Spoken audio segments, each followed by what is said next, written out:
being. Start with the pledge of allegiance. I pledge allegiance to the flag of the United States of America and to the republic for which it stands, one nation, under God, indivisible, with liberty and justice for all. Now the roll call.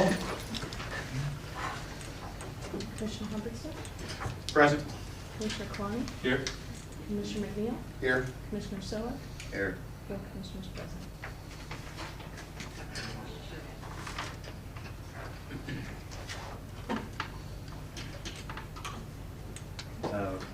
We'll start off with public testimony. Anybody for the public wishing to tell us what we're doing now? Seeing none, we'll set the motion for budget. Mr. Chairman, I move to convene the budget hearing. Second. All those in favor say aye. Aye. Aye. Opposed, same sign. Carol? Good evening. We are getting ready now to hopefully adopt the budget. Just to start off, we went through all of the Oregon local budget law processes that were required. We appointed a budget officer, appointed budget committee members to fill vacancies. We advertised the committee meetings. We made the document available to the budget committee as well as to the public. We advertised the meeting. We held two meetings, May 1st and May 15th. May 15th, the budget was approved as proposed. The budget committee also voted the no tax levy, and we advertised for this hearing on June 6th, which meets all of the requirements. I'm providing right here a summary of the total budget, so you can see the comparison between the fiscal 13-14 budget and the fiscal 14-15 budget. We do have a new fund that was added, and we are putting more money into the capital reserve this year than we did in the past, and that pretty much covers the increases in the total budget, or the transfers and the new fund. And now it would be time for public comment on this budget, and Anyone, commission, needs a comment or? I'd like to thank Carol. I thought this process was better than last year. Certainly was, the format I think was easier to understand, but I think the public appreciates, and I know I do, so thanks. thank you, I appreciate the feedback. Anyone from the public who wishes to testify on the budget? Seeing none, I look for a motion to close the budget hearing. So moved, Mr. Chairman. Second. We'll have a roll call vote. Those in favor say aye, those opposed say no. Commissioner Humberstone? Aye. Commissioner Klein? Aye. Commissioner McNeil? Aye. Commissioner Soa? Aye. Motion passes 4-0.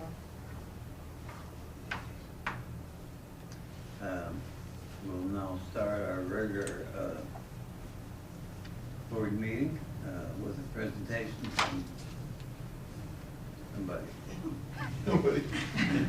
I'd like to introduce Katie Schwab. She works for Webbush Securities, and she is our financial advisor. So she's looking at some of the stuff that we're doing now and getting us prepared for the time when we might need to be issuing debt.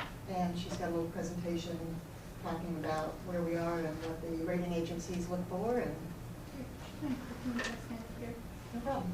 Could I get her name again? I'm Katie Schwab, Katie and I'm Schwab, with thank Webbush you. Securities. Okay. We're an investment bank that's been around since 1955, and I was engaged by the district 5 years ago to help you with the refinancing of one of your water bonds, one of your water revenue bonds.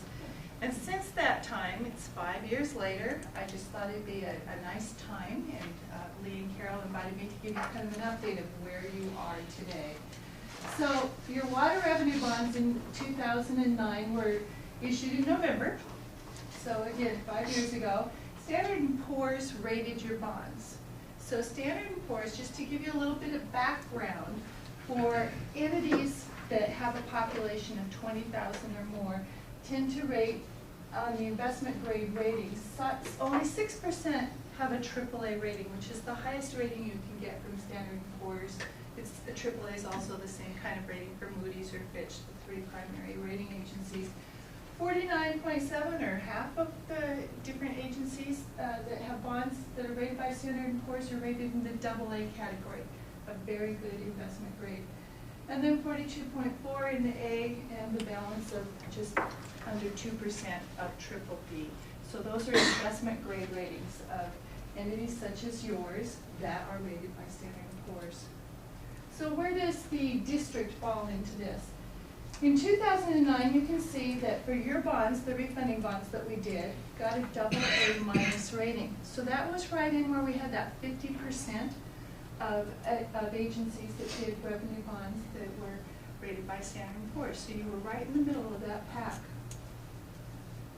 Rating methodologies are based on 4 primary criteria: economic, financial, debt factors, and management. The first 3 are quantifiable. The last one is a little bit qualitative, shall we say. So let's look at each of these.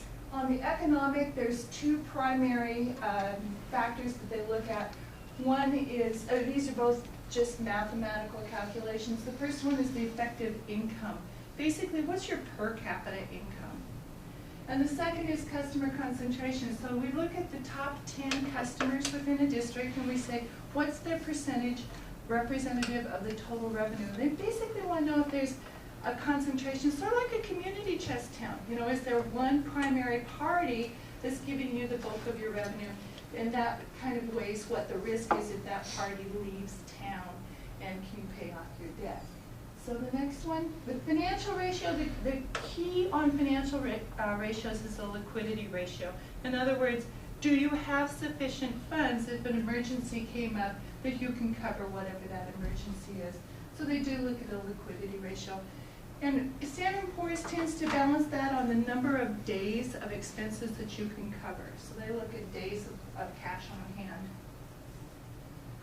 Debt factors, there are 4 different debt factors that they look at: debt to plant, debt to customer, and then coverage. And they look at coverage in 2 different factors: one senior lien and one total liens, all debt that the district would have. In this case, you've got senior lien coverage, and they're really synonymous. So, fast forward to 2012. In 2012, Moody's took another look at the district, and guess what happened? It was downgraded from the AA minus to an A. Since that time, the district's made an awful lot of improvements. You can remember what you were reading about in the newspapers. Standard & Poor's analysts read the same newspapers. Believe it or not, even though they're down in California or New York, they read our newspapers, so they see all of our clippings. What they put in their report on the downgrade was due to declining financial performance, and that your coverage fell below 1 times. So we'll look at that in just a second here. Since that time, like I said, the district's made an awful lot of improvements. You joined the Sunrise Water Authority. That was a big, big move for you and for Sunrise. It was a very credit positive. You've also adopted new rates and charges, and you've expanded your financial policies. So we're going to look at those policies here. In 2009, your population, when you include wholesale and retail customers, was about 80,000. Your policies, you had a policy for your budget, basically that you were going to have a balanced budget by June 30th, just like you did tonight. You had a hearing and adopted your budget. And then for your investments, you said you were going to follow the state standards, the state statutes, and that's what you do. And that, frankly, is what most local governments in Oregon do. You also had a practice of including in your budget contingencies and rate stabilization fund monies into those 2, one just budgeting for contingencies and one for transferring funds to a rate stabilization fund. They were not a policy. That was not a policy, it was a practice. So let's fast forward to today. Today you went up from 80,000 for your population area to about 100,000. Your policies are the same for your budget and your investments, but you've added 3 new policies. So one is your operating contingencies. You're saying that you're going to set aside $500,000 for operating contingencies, and if you're to spend that, you're going to have a resolution. That's a very strong policy, and it's very credit positive. The same thing with operating reserves. You're saying you're going to have 90 days of expenses equal to operations and maintenance. And then you've got a system replacement fund of, you're going to build it over a 5-year period, ranging from $500,000 to $1.75 million. So down here where we had the practices of contingencies and rate stabilization fund, basically you've strengthened it up here by putting them in policies. They're very, very credit positive, and I would frankly, publicly, give that credit to Lee and Carol. So let's go on. So basically, the district's on the right track. Since 2011, your sales have increased, and then with the consortium with Sunrise Water, it makes it even stronger. You've also increased your financial performance since the 2009 rating, and then also the downgrade. So this gives you kind of a snapshot of where you were. So your operating revenues over time beginning in 2009 and coming forward to 2013. I did not have the 2014, so this is as of last fiscal year. Operating expenses, you can see your revenues were declining back here, but now they're growing. Operating expenses, you've had a couple declines in current years. So you've made some expense reductions, which is credit positive. Your ending fund balance as a result in the last year from 2012 to 2013 has increased. And then you can see what your balances have been. And just clarification, ending fund balance and your terminology is a little different than ours. Yeah. That's our Your net our assets. net assets. Yeah. So it includes the water treatment plant and all of the infrastructure. And I will send a revised slide. I apologize, I was in meetings out of town today, so I couldn't make this correction, but I will send a corrected slide.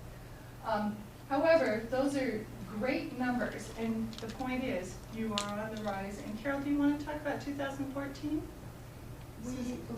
We're not done with the 2014. We've got till the end of this month, and then we'll have additional entries. But based on the budget, we expect our numbers to be even better. Our expenses are going to be about the same as they were last year. Our revenues are, again, going to be higher. And a portion of that is due to higher volumes of water being sold, and a portion of it is due to the rate increases that we put in place. And it looks like I think maybe The next slide. we talk about our debt covenant requirements, and it looks like based on the budget, we would be at 2.14. And I think when we get to the actuals, we'll be a little bit higher than that. So let's talk about that. In 2009, when you actually issued your bonds, your coverage was a little over 3 times. And coverage is when you take all of the revenues that come into the district, and then you take out the normal costs of operations and maintenance. It does not include things like depreciation and amortization and things like that. That coverage has to be 125 if you include system development charges. So in other words, your net revenues are 125% or greater of your annual debt service in that fiscal year. If you take out system development charges, your coverage ratio has to be at least 1 times coverage. So in 2009, you were over 3 times coverage. So that's really good. In 2011 and 2012, the reason these arrows are here is there's a footnote that says you had to draw from your rate stabilization fund in order to meet your coverage requirements. So you can see in 2011 it was 1.3, even with that draw from the rate stabilization fund. That's what the fund is there for. However, if you do draw from it, the rating agencies look at it as a credit negative. Now remember, in 2011, you were going through some turmoil as reported in the newspaper. You're recovering from that, and as you can see in 2013, your coverage was 2.64, and as Carol just said, 2.14? 2.14 based on budget, so I For think 14. it probably matched 2013. But you're well in excess of your 125 coverage requirement. So again, the district is positioning itself well.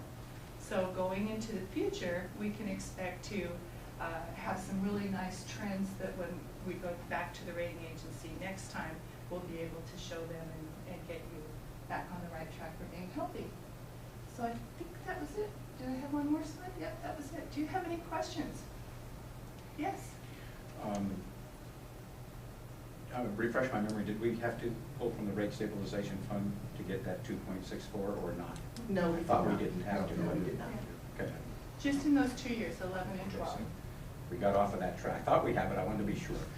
And my second question is, do you have any sense of what our rating would be for the bond agencies now? Can you go back a slide, Carol?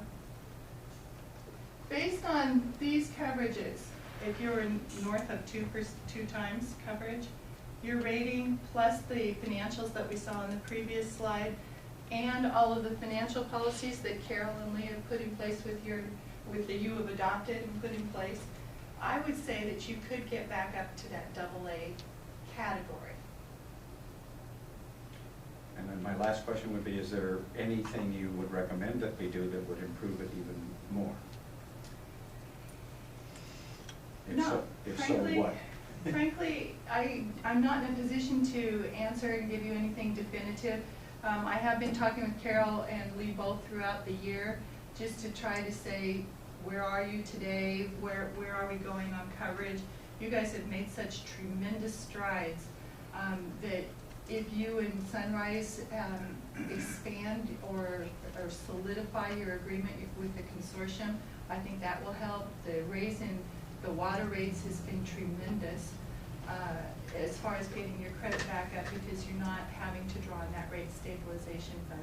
So as far as what to do, try not to draw on the rate stabilization fund. Obviously. And make sure you follow your new policies. Because one of the things that the rating agencies really frown upon is if you set a policy and don't follow it. So that would actually be one of the worst things that you could do. So other than that, you guys are, the point of this is you're trending in the right direction. The rating agencies will want to see at least 3 years of positive trends. And it looks to me like you're going to be at least that long, including 12, 13, and 14, before you ever need additional funds anyway. So you'll be in good shape. Thank you. I guess I just have one comment. I really struggled, but I thank you for what you've done, and I appreciate you pointing out the fact that we have turned this around. I really struggled with S&P. They were the ones that rated the junk bonds at AAA. Oh. And they are responsible for a lot of the problems that we have here right now, and they don't take any responsibility for that. And if I had any way to vote to not have anything to do with S&P, count me in. Well, when you're issuing your bonds next time, you could go to Moody's. Yes, I mean, I absolutely would, because the S&P was responsible for rating all of those junk bonds AAA, and that's part of the reason this country is where it is. So, just so you know where this guy is, I think those guys are a bunch of crooks. You know, so for them to tell us how they're going to rate our stuff, I have a whole lot of heartburn with that. 'Cause for me, they have no credibility. They're absolutely a bunch of crooks. So. Okay. Could you be more expressive? No, I could, but not in public. Well, the good news is you have options. Yes, and I'm glad we did. Yes. When I was on the community college board, and to get our rating up, we had made a trip back to New York and visited the rating agencies, and were successful in getting great bond ratings. Do you recommend or recommend against doing that? There are 3 ways that you can make a presentation to the rating agencies. One is going to them, the other is for them to come to you, and the third is a conference call. So any of those 3 work. If you are on the cusp of a rating, either up or down, a face-to-face meeting in either their office or having them come to you works well. If you go to them, you get to show them slides. What we do when we're doing a conference call is we send them pictures, but you know, there's nothing like actually having people right in front of you. So frankly, we've been told by the analysts that it doesn't make any difference depending on which of those 3 methods you choose, but we've also seen that if you are on the cusp of one rating or another, then meeting with them in person does help. Yeah, look you in the Oh, eye. absolutely. When you're talking about money, people want to look you in the eye and get a sense, above and beyond everything that's written on a piece of paper, they want to get a sense of, are you a person that means what they say and will follow through? Yeah, and the nice thing about that is with webinars now, with teleconferencing, you can look each other in the eye without being there, so if you did want to save the expense of a trip, that is the new method also for conference calling, is you can do it with a teleconference. But, and instead of going to New York, we'd be going to San Francisco because that's where the analysts for the West Coast are now. Oh, that's handy. So what is your recommendation? What's one of those three options should we take? I'd suggest that we wait until you're ready to do a bond, and then we'll see. We'll see what your numbers look like at that time, and then we'll make a recommendation. If you were to do one today, I would recommend having a face-to-face. Bringing them up here is oftentimes on their dime instead of yours, and that's a nice way of also showing them around. They like to bundle that if they're seeing other people at the same time. Is your impression that we're ready for a bond? I would give it another year, frankly. If you needed money today for a capital project, then we can make you ready. But having one more year, I mean, 2014 is going to look good, but having one more year of really good numbers will just make you that much better. What was the percentage you guess that we would gain by waiting one more year?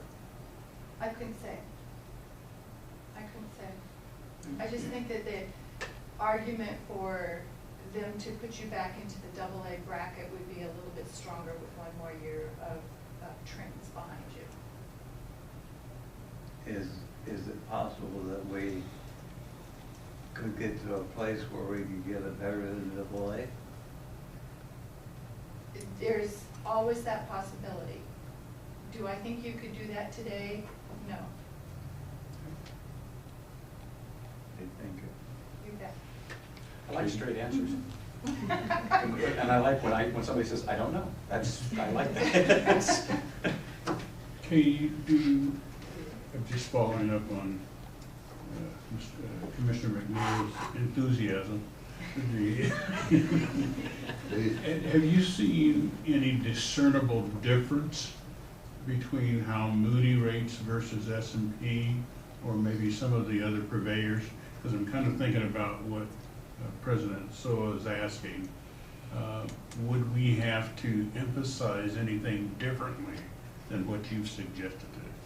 Each of the rating agencies, and remember there's Standard & Poor's, Moody's, and Fitch, each of them have their own criteria. Fitch is a standalone agency, is not viewed highly by investors. They could have Fitch in conjunction with S&P or Moody's, but by themselves, investors want one of the bigger houses. So discounting them. Moody's and S&P both do their ratings slightly differently. S&P tends to be more quantitative, and Moody's has some more qualitative factors in their rating. So I can actually put together a side-by-side analysis of their methodologies and send it to you and Carol. I didn't know if the board wanted to hear that. Well, I guess my take, Larry, is that if we're looking at presenting the best face forward as we're going into this bonding thing, then any help that you can give us to help us direct, our policies and our performance in that direction is going to help the ratepayers. And so that's always good to know. So Carol, and you just need to keep telling us what we need to be doing to shine that up. Yeah, and we do talk about that throughout the year. If you wanted to go after capital projects immediately, you certainly could. And you could go to the rating agencies. I was just addressing the question of would another year help? And yes, it would, because you'd have that one additional year of trends to show. Mr. Chairman, I had one more question. Pardon? I had one more question. Yes, go ahead. If we went out today, what's the interest rate on, say, a $10 million bond? Oh, people ask that all the time, and it's like, depending on the rating, and depending Well, on how many years assuming a double A, and we maturity. had the 3 years, like you've talked about, and then whatnot, but it was today, I'm just kind of curious as what ballpark we're in. Okay, so we just ran numbers for a AA 20-year, and it was right around 3%. So that would probably be what we'd be looking at for you, because I do think that you have a very good argument to get back into that 3%, or that AA. And so are interest rates trending up? That's the next question. Yeah. No Okay. kidding. Absolutely. Yeah. Yes and no. Yes and no, because if you're a Fed watcher, one day you're going to say, well, the Fed's dovish, and another day you're going to say, no, the Fed's hawkish. Meaning, if you're dovish, you kind of sit back and you're quiet. If you're hawkish, you're a falcon, right? You're predatory. So what we've been hearing from economists nationally is that sometime in 2015 calendar year, whether it's the second quarter or the third quarter or the fourth quarter, rates you can expect to go up. So we're expecting 2015. Recently, this week, I've been hearing some economists say 2016. So again, it just depends on who you're listening to. Yeah. I wish I had that crystal ball. Don't we all? Well, the reason I think we all, I mean, everything that I learned in economics tells me that we should have had a lot higher interest rate than we currently have artificially today. And so eventually that's going to go the other direction, and timing for this board is huge for the amount of capital work that we need to have done. So. Yeah, yeah. Mr. President, Kathy, one additional question. I know when I was with the lottery, one of the things that we were looking at was, in our certificates of participation, was the size of the bonding effort that we're going after. Could you speak to that? Is that a factor as much for utilities as it was for the state in terms of how much money you're looking for? Because sometimes more is better. Yeah. Yeah. Yeah. On revenue bonds, it's an ability to pay. On general obligation bonds and certificates of participation, they're a little different. So you as a district have your choice of what security you want to put behind a bond. So typically, you can put taxes behind a bond, general obligation bonds, or full faith and credit obligations, certificate of participation.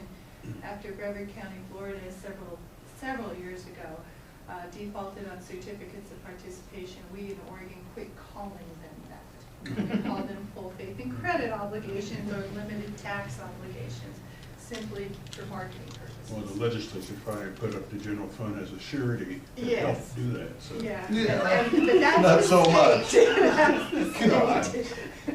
So essentially, you can secure bonds with taxes, property taxes.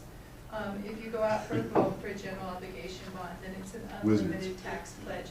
You give voters an idea of what they're going to be paying, that ultimately it's an unlimited tax pledge. If you did a full faith and credit obligation, it's a tax pledge, but it's a pledge of all lawfully available funds within the district, including the taxes you receive as your permanent rate. You don't get an extra levy outside of the limitations of measures 5 and 50, our constitutional tax limitation measures. We're not bound by that. We're a district, we're not. Well, we are, and we could be impacted by the limits if we have a tax out there we currently don't tax. You don't. Right. We're revenue based. Right, I know you are. Yeah. But I'm just saying you would have that option if you chose to be tax supported. So where does a utility fall in the $35? $35? Yeah, measure 5, 10 and 20, Oh. 10 and 25. 10 and 5. No, it's 10 and, 10 10, 15, okay. Yeah. Where'd that 35 come from? Yeah, 15. I like that It's better. 10 and 5, yeah. Oh, they would too. Yeah. Boy, am I glad we have it the other way. So your rates and charges don't fall in there. Right. Because they're not taxes. Yeah. So essentially then your other option for a security for a bond are revenues. And that's why you as a district have issued revenue bonds historically. And that's very, very typical for a single purpose local district, special For a district. special district, right? So for a special district then, for revenue bonds, what you have to pledge in order to make your coverage are your rates and charges, and therefore you have to balance what you're going to be charging on the rates and charges in order to get sufficient revenues to pay back, the bonds. You also have what's called an additional bonds test, and this may be part of what Lee was alluding to. So if you've got an additional bonds test, what you're doing is investors are buying bonds that you own, that you issue. You don't own them, you issue them. And they're buying those bonds, but if you issue more bonds that are on a parity with them, you're diluting the first bondholder's security. So essentially, in order to give them the comfort that you're not going to dilute their security too much, they're going to say, okay, well, if you're going to issue additional bonds that are going to be on a parity, and you're going to say my coverage rate is 125, in order for you to issue additional bonds, then you have to make sure that the coverage, if you include additional rates and charges that you're forecasting, and the new bond debt service for the new bonds, you're also going to have a coverage ratio of at least 125. So it's a historical and a future look so that the additional bonds don't dilute the existing investors' portfolios. So does that make sense? Does that answer, Lee, does that answer your question? Yes, that was what I was, that's where I was headed. Any more questions? Thank you for coming. Well, thank you, and congratulations, all of you, on your decision. Thanks,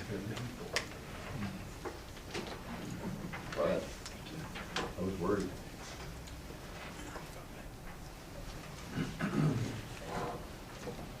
We'll now go on to action items for resolution 26, 2014. Ken? Yes, Mr. Chairman, I move that the board approve resolution number 26-2014, authorizing an increase in capital outlay appropriation of the general fund for fiscal year 2013-14. Second? Any questions? Any comments? If not, we'll have a roll call. Those in favor say aye, those opposed say no. Commissioner Hubbardston? Aye. Commissioner Kalani? Aye. Commissioner McNeil? Aye. Commissioner Sella? Aye. Motion carries 4-0. Number 2. Report from the executive session. The staff met in executive session for 1 hour to discuss the general manager's performance evaluation, goals and objectives, and financial issues. There has been no, we did come up with a completed evaluation which will be presented to him upon my doing the final typing, and no other decisions were made. Number 3, resolution 21, 2014. Ken? Mr. Chairman, I move that the board adopt resolution number 21-2014, adopting the budget and making the appropriations for fiscal year 2014-15. Second? Any comments or questions? Yes. I would like just to make one brief comment, clarification. As you know, we've been working a little bit on some organizational changes. So while leaving the appropriation dollars exactly the same as approved by the budget committee, we have made some minor changes departmentally between administration, engineering, and operations. Just wanted to bring that to the board's attention. When you get the budget document, the final document, it'll show a proposed column, an approved column, and an adopted column. The totals will be just the same, but there will be a couple of numbers changed in the personnel services, and I just wanted everybody to be aware of that. Thank you. Any other comments or questions? We'll have a roll call vote. Those in favor say aye, those opposed say no. Commissioner Hubbardston? Aye. Commissioner Kalani? Aye. Commissioner McNeil? Aye. Commissioner Sella? Aye. Motion carries 4-0. Number 4, resolution 22, 2014. Ken? Mr. Chairman, I move to adopt resolution number 22-2014, bad debt write-off for fiscal year 2013-14 uncollected water bills. Second? Any comments or questions? Seeing none, we'll have a roll call vote. Those in favor say aye, those opposed say no. Commissioner Humberstone, Aye. Commissioner Kwani, Aye. Commissioner McNeil, Aye. Commissioner Sola. Aye. Motion carries 4-0. Before we go forward, could I ask our finance director just to explain something for the benefit of the audience regarding the uncollected bills? Yes. At one time, we actually went after the landlords for uncollected bills. We're not doing that any longer, and so you see that the uncollected bills have gone up. However, there are some other things that apparently we are doing, and I'd just like to give Carol the opportunity to explain to the audience exactly what it is we are doing to try and reduce that. Okay, we have looked at Oregon state laws, and without getting approval from the landlord prior to the tenant moving in, that they would be responsible for the bills. We can't go back on them later and make them be responsible. What we are doing is when we have seen that we've had bad debt write-offs more than once at the same location, we are encouraging the landlord to keep the account in their name and to have the tenant pay them. That it works in some cases. We have some other landlords that are not very cooperative in that regard. And so we do have the option of charging a deposit, an initial deposit, when somebody moves into one of these properties that has tended to be a problem. My only concern with that is they could have had 2 or 3 bad tenants in a row and now they have a good one, but the landlord is the one that has an opportunity to screen those tenants. Once the people have moved into a property within our district, we don't really have an opportunity to do a lot of screening. So we can mitigate that by charging a deposit up front. Our current deposit policy is once they've been on our shut-off list 2 times, they're charged a deposit and then an additional amount each time. And when they have a clean record for 2 years, we apply that deposit to their account. Thank you. I just have a comment. This is another example of why keeping everything the same across the district. If you notice, there's $5,400 of bad debt in the north part of the district, and there's only $1,700 of bad debt in the south part of the district. And so, again, this is a valuable thing that all the ratepayers need to understand is we all share in all the costs. And I think that's a good thing. Right. And there are fewer accounts on the south side than there are on the north side as well. But it's dollars and cents. Yeah. Thank you for that. Any more comments or questions? If not, we're on to number 5, resolution 23, 2014. Ken? Mr. Chairman, I move to adopt resolution number 23-2014, bad debt write-off, miscellaneous unpaid bills. Second?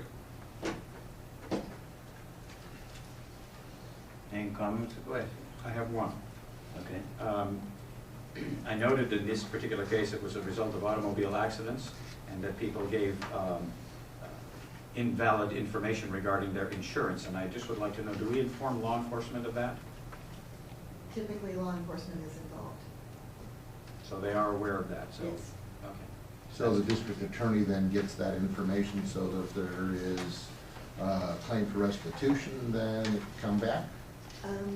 I don't believe we've talked to the district attorney, but when the accidents happen, the police record is filed. So I don't know if after we do That's bills, do we different. do anything else? Okay. After we generate the bills, we have not gone to the district attorney to give them that information, which is certainly something we could do. I think we need to make that These change. have been turned over to Yeah. collections. Yeah, because just recently had a hit and run crash. However, we caught the person. And so one of the things the district attorney asked me, he says, so submit your bills to me, not the sheriff, because when I prosecute this individual for this hit and run crash, we're going to make that part of the restitution. And so it's interesting that we don't do that here. We should. The district attorney is the one that has to get that information. The sheriff only does the criminal part, not the civil part. Yeah, and my concern was, if somebody's poor and can't afford to make the payments, I understand that, and sometimes you're gonna have to write those kinds of things up. And maybe that's just the old law enforcement side of it, but I'm a little offended that somebody lies about it. That's a different situation, so I That's think okay today. not to me. I know. So I think there should be consequences for that. That's all. Thank you. Thank you, Mr. Chairman. We'll have a roll call vote on that resolution. All those in favor say aye, those opposed say no. Commissioner Humberson? Aye. Commissioner Kalani? Aye. Commissioner McNeil? Aye. Commissioner Sola? Aye. Motion carries 4-0. Number 6, resolution 24, 2014. Mr. Chairman, I move to adopt resolution number 24-2014 SDC rate adjustment. Second. Any comments or questions?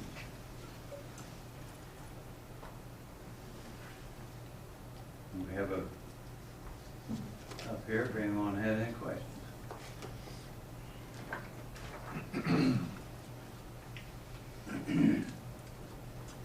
Seeing none, we'll have a roll call vote. Those in favor say aye, those opposed say no. Commissioner Henderson? Aye. Commissioner Kalani? Aye. Commissioner McNeil? Aye. Commissioner Sola? Aye. Motion carries 4-0.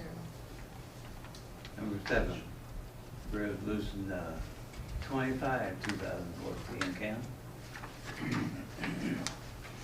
Yes, Mr. Chairman, I move to adopt resolution number 25-22014, approving the contract with Phillips Law Offices for legal services for an amount not to exceed $66,000. Second. And tell us why it's different than what was in Yes. In the process of trying to lowering our legal costs, we've negotiated a reduction in the retainer fee with our attorney of $500 a month for the first 6 months of this year, with the opportunity to renegotiate an additional $500 down if circumstances warrant in December. Unfortunately, the original number that shows $60,000 doesn't work. When you crunch the numbers, it's either $63,000 or $66,000, depending on what happens in December. So we had to make a correction to $66,000. Hopefully, it will grow to $63,000. Any comments or questions? Seeing none, we'll have a roll call vote. Those in favor say aye, those opposed say no. Commissioner Henderson? Aye. Commissioner Kalani? Aye. Commissioner McNeil? Aye. Commissioner Sola? Aye. Motion carries 4-0. We'll now go on to the consent agenda. We have a little projection up here. Anyone have any questions or comments? All right, move to approve the consent agenda as presented, Mr. Chairman. Second. Good. Another time, comments or questions? If not, we'll have voice vote. Those in favor say aye, those opposed say no. All those in favor say aye. Aye. No? And comment for the audience's benefit? Pardon? A comment for the audience's benefit, Mr. Chairman? Yeah. If I may.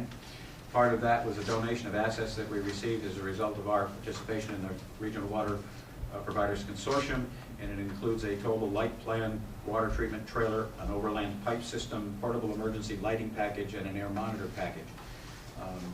Clackamas River Water is a central part of emergency response for water systems throughout the area, and this is part of the equipment and planning for those emergency responses.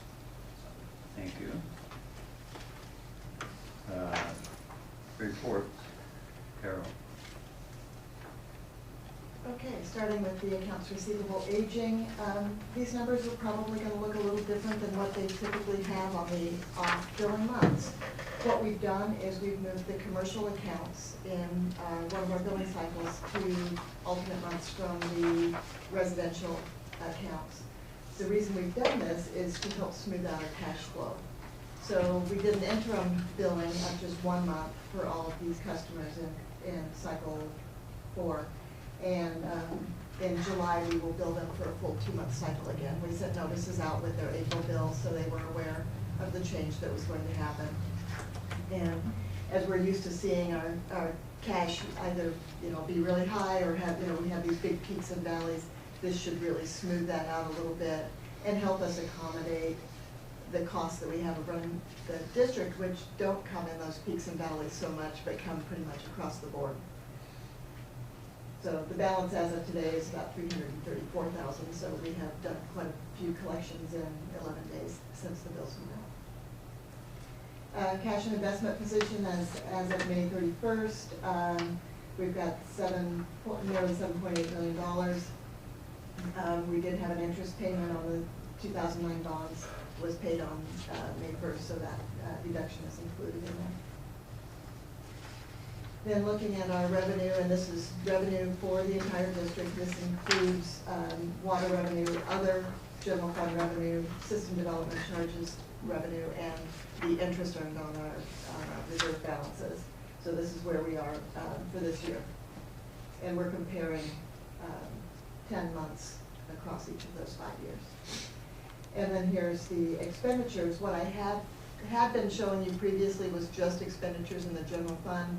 I said, well, if I'm showing revenues across the board, let's show expenditures across the board as well. So I have included the CIP expenditures and the debt service in these numbers.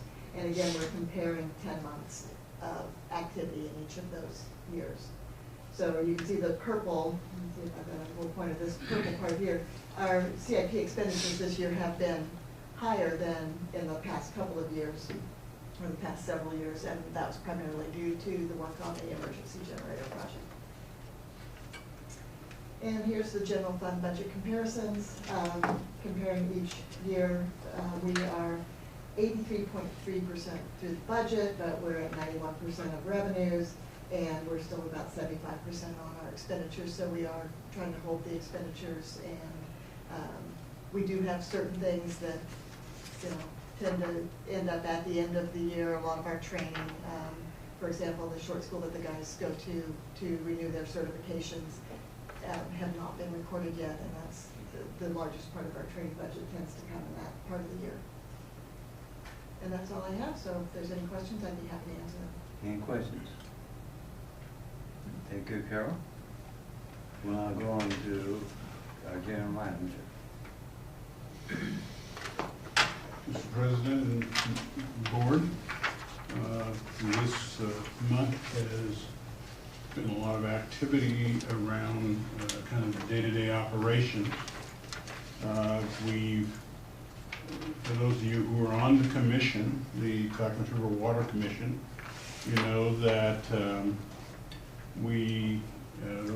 least the commission approved the settlement agreement with Oregon City, the Luma settlement agreement, and we have also been advised that Oregon City has approved that agreement. So now all parties are now a signatory to that agreement at significantly less monies than were originally projected by some. So $900 and some odd thousand less? yes. And some. I think that those expenses came in, I think right around $15,000 and that was for the president's favorite subject, lawyers. So we gotta get that. You've heard about the budget outcome. You approved the budget today, so I won't go into that. We had the work session on the 20th, and it was kind of a two-parter. One was actually a special meeting, and that was to approve the joinder trust agreement with special districts for our insurance company, and for CRW, that was the workers' comp insurance that we were carrying. The rest of the work session was to talk more about our continuity of operations plan activities. Essentially, it was kind of a 10-year overview of what's going on. I must add that I did follow that meeting up with a discussion with Commissioner O'Neill, and one of the things that I think he and I collectively agreed on, that we should bring that up at the upcoming work session for the entire board to address for future goals for the general manager and for the organization. So we tentatively set, I think, June 23rd for that date, but that's to be determined or decided by the board before, hopefully before the meeting's over today.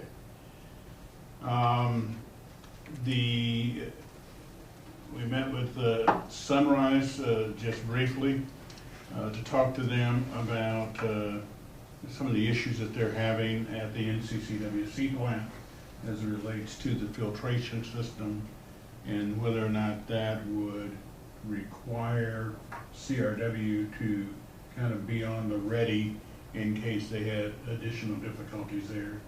That was a very productive meeting.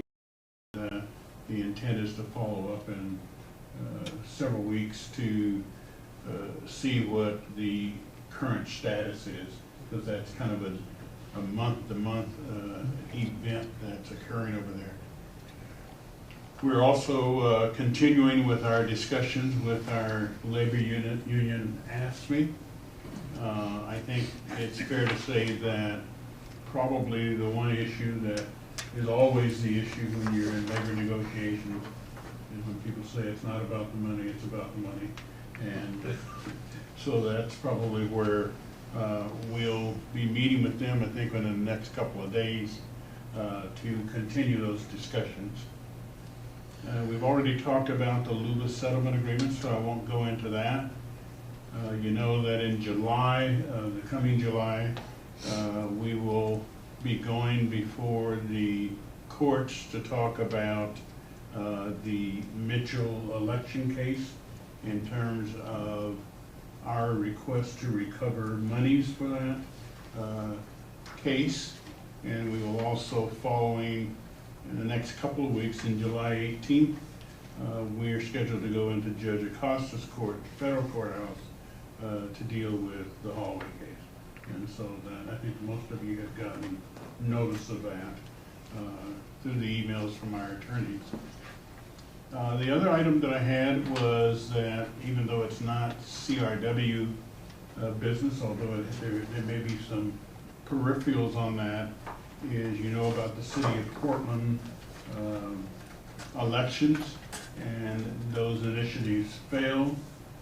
The benefit to CRW, had they passed, there was an anti-IGA provision contained within those initiatives, and as a result of it failing, it puts us in a position to continue with our efforts on the joint intertie, which would actually culminate into a IGA, and so that's good news. And you also heard that, I'm sure by now, that all three of the Damascus comp plans failed as well. In water resources, I think you heard the generator project has been put to bed. You know, we're now doing the paperwork or the administrative work on there. The old adage is that the project isn't over until the paperwork's done, and that's exactly what Adam is doing on that. We are continuing our discussions. We will be meeting with Sunrise to continue our discussions about our engineering departments, and there's also been quite a bit of effort with our water resources group, working with their group on the sharing of SCADA data, which is really the control systems for the treatment plant. And hopefully when those agreements have finally been completed, that we'll be in a position where we can save on labor, because we'll be able to monitor their system and they'll be able to monitor ours, so that we don't need two people doing the same thing. And so that's something that we're looking forward to doing. The other thing that I think is important for the board to realize is that you know, we talk a lot about hardware around here, but we really have two employees that have reached a significant milestone. One is one of our plant operators, who was just recognized by us internally for 40 years of service to CRW. And we also have another employee who has just completed 30 years of service with CRW. So we're fortunate to have some very long tenured employees and that have continued their commitment to the district. So I thought that was worth noting. And you heard Carol in her presentation talk about the reorganizations that we're having. And really that comes right on the heels of the discussion that we had with the board at the work session on the COOP and emergency response planning. As we look at that, there's a lot of work to do there. And we come to the conclusion that for those efforts to be successful, internally, somebody's got to own that project and make sure that you drive it home to completion. But that's kind of a misnomer because in these plans, you're never done. You know, it's a continuous process. We've also been asked by Sunrise that as we bring on the COOP planning for CRW, that we also do that for Sunrise as well. So we're gearing up for that, and Don Bunyard, who did the presentation, has a lot of passion for this area, and so we've assigned him to that full time, and we've asked Adam and our engineer organization to kind of take over, in addition to his other duties, take over managing the operations group.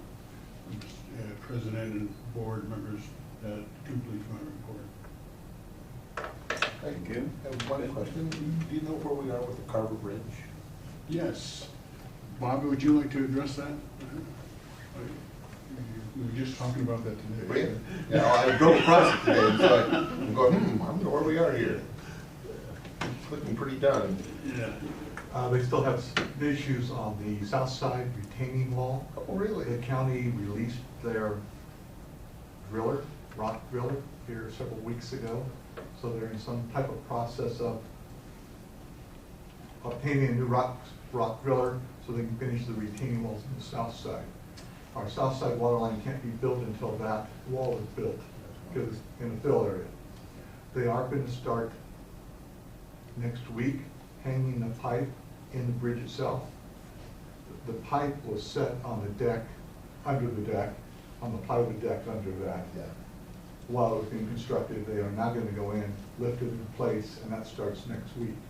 Takes several weeks, at least maybe 3 or 4 weeks, depending on their work schedules to do that work. They can do 3 of the 4 bents sections.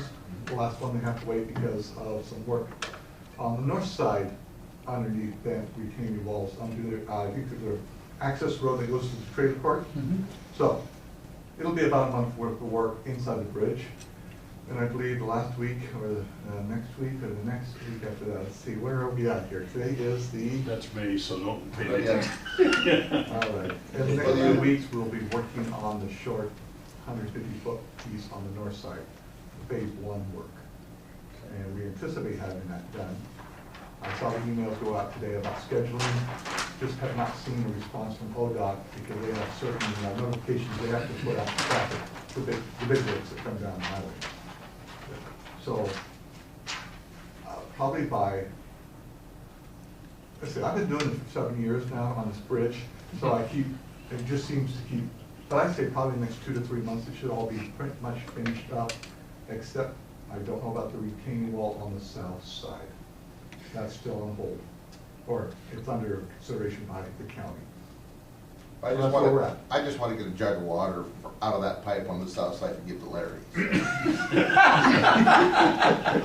That's where we're at. Thank you. Any other questions? If not, we'll have a final public comment. We had a public comment to start the program, and there was a position after each one of our action items for public comment. But I didn't call for it because we had no one sign up. So now is your time to give us some final comments. Seeing none, we'll go on to commission business. Remember to get your expenditure accounts in, and we need to get those paid on or filed on a timely basis. With that, we'll adjourn the meeting. Oh, I mentioned in my report the anticipated work session date of the 23rd, and I'm asking the board, is that something that you're authorizing us to announce that as a work session date? I believe we had that calendar. We may also want to have, at the discretion of the board president, a closed session. We still have some additional business to complete in closed session regarding goals and objectives for the general manager, and that sort of thing. I just wanted, because that's a board activity, for you to give us the okay to. They can come back then and they're taking all the time. I'll contact the other board members, the board secretary, and make sure that we're on target for that and the time, and then I'll contact you. Okay. With that, we're adjourned.